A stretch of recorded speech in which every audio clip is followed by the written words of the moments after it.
Okay, so now I have decided upon my genre, which is a psychological thriller. I will now be looking in depth into thriller films, or more specifically psychological thrillers. So starting off, a timeline starting from 1920s to 2010, talking about the film's plot and saying a few facts about them, who directed it, who starred in it, etc. So yes, jumping straight in, starting all the way back to 1920s. A film that was very well known in the 1920s was The Lodger. It was created in 1927 and directed by Alfred Hitchcock. It starred Marie Ault, Arthur Chesney, Malcolm Keane and Ivor Novello. So the film was about a landlady and her husband who take in a new lodger. They are suspicious of his strange and mysterious behaviour, and they're soon wondering if he's the murderer who is terrorising the local blonde girls. Soon the detective uncovers his true identity. It was a silent film. The Lodger is based on a novel by Marie Belloc, which was about the Jack the Ripper murders. It was also based on a play called Who Is She? Even though Hitchcock had made two other films before The Lodger, Hitchcock referred The Lodger to be his first ever Hitchcock true film. The Lodger has shaped modern day thriller genre significantly. Okay, moving on to 1930s. A film called M. It was made in 1931 and directed by Fritz Lang. It starred Peter Law, Ellen Widman. So it's basically about police in a German city who are unable to catch a child murderer, so other criminals help in with the manhunt to catch the criminal. Well, murderer. It was written by Lang and his wife. It was the director's first sound film. Lang himself believed it was his finest work. While researching for the film, Lang spent 8 days inside a mental institution in Germany and met several real child murderers. He also used several criminals as extras in the film, and they all got arrested, or most of them got arrested during the film shooting. Okay, moving on to 1940s. I decided to pick the film The Third Man, which is created in 1949 and directed by Carol Reed. It starred Orson Welles, Joseph Cotton. It is about pulp novelist Holly Martins who travels around only to find himself investigating the mysterious death of an old friend, black market opportunist Harry Lime. The novelist Graham Greene wrote the screenplay. The crew sprayed water on the cobbled streets to make them reflect light at night. Reed had 4 different camera units shooting around Vienna for the duration of the production. In 1999, the British Film Institute selected The Third Man as the best British film of the 20th century. Okay, moving on to 1950s. Rear Window was made in 1954, directed by Alfred Hitchcock again, starring James Stewart, Grace Kelly and Wendell Corey. So it's about a wheelchair-bound photographer who spies on his neighbours from his apartment window and becomes convinced one of them has committed a murder. It was based on Cornwell's 1942 short story, It Had to Be Murder. It was screened at the 1954 Venice Film Festival. The film is considered by many filmgoers, critics and scholars to be one of Hitchcock's best. The film was shot entirely at Paramount Studios. Alrighty, 1960s.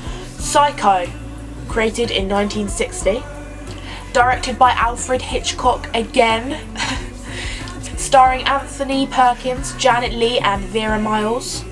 It's about a Phoenix secretary who steals $40,000 from her employer's client, goes on the run and checks into a remote motel run by a young man under the domination of his mother. It is now considered one of Hitchcock's best films. I think it's his most famous, to be honest, with the shower scene. It's praised as a work of cinematic art by international film critics and film scholars. Psycho is based on Robert Bloch's novel. Hitchcock bought the rights for the novel for $9,500, then personally bought up as many copies of the novel as he could to keep the ending a secret from the public. The shower scene that took 7 days to film included 70 takes and lasts only 45 seconds. Okay, 1970s, a film called The Conversation, which was created in 1974. Directed by Francis Ford Coppola, starring Gene Hackman, John Cazale and Alan Garfield. It is about a paranoid secretive surveillance expert who has a crisis when he suspects that a couple he is spying on will be murdered. The director cited the 1966 film Blow Up as a key influence. The Conversation features a piano score composed and performed by David Shire.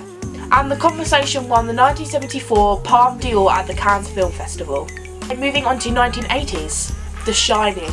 Created in 1980, directed by Stanley Kubrick and starring Jack Nicholson, Shelley Duvall and Danny Lloyd. I just wanted to say that even though this comes under the horror genre, it is also considered as a thriller and it is psychological, which is an aspect that I really want to look into. So it is about a family that heads to an isolated hotel in the winter where an evil and spiritual presence influences the father into violence, while his psychic son sees horrific forebodings from the past and the future. The film is based on Stephen King's 1977 novel. Jack Nicholson improvised the iconic line, "Here's Johnny." There is a scene that breaks the world record with 148 takes on one close-up. There were so many changes to the script that during shooting, Jack Nicholson claimed that he stopped reading it.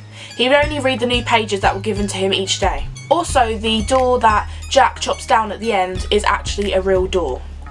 Okay, 1990s. The very famous film Seven, 1995. Directed by David Fincher and starring Morgan Freeman, Brad Pitt and Kevin Spacey. It's about two detectives, a rookie and a veteran, who hunt a serial killer who uses the 7 deadly sins.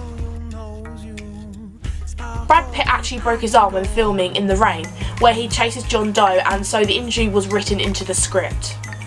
All the books featured in the movie were handwritten and took 2 months to complete. Leland also did not sleep for a few days to achieve his disoriented look for his character. Makeup for the sloth victim took over 14 hours. Okay, we're jumping into more modern day, 2000. Donnie Darko, one of my favourites, 2001, directed by Richard Kelly, starring Jake Gyllenhaal, Jenna Malone and Mary McDonnell. It's about a troubled teenager who, plagued by visions of a large bunny rabbit that manipulates him to commit a series of crimes after narrowly escaping a bizarre accident. At the start of the movie, when Donnie rides his bicycle back into town, right after he passes the 2 ladies out powerwalking, it's actually Frank passing by in his red car. The scene where Donnie corrects Gretchen was improvised because the actress could not say the name Professor Kenneth Monitev correctly, and I can't say it either. Jack Gyllenhaal uses the strategy of rarely blinking to enhance his psychotic creepiness. When Kelly made the movie, he was only a 26-year-old school graduate who had only directed 2 short student films. Okay, 2010, Inception. Made in 2010, directed by Christopher Nolan, starring Leonardo DiCaprio, Joseph Gordon-Levitt and Ellen Page. It is about a thief who steals corporate secrets through the use of dream-sharing technology and is given the inverse task of implanting an idea of the mind of a CEO. During production, details of the film's plot were kept a secret.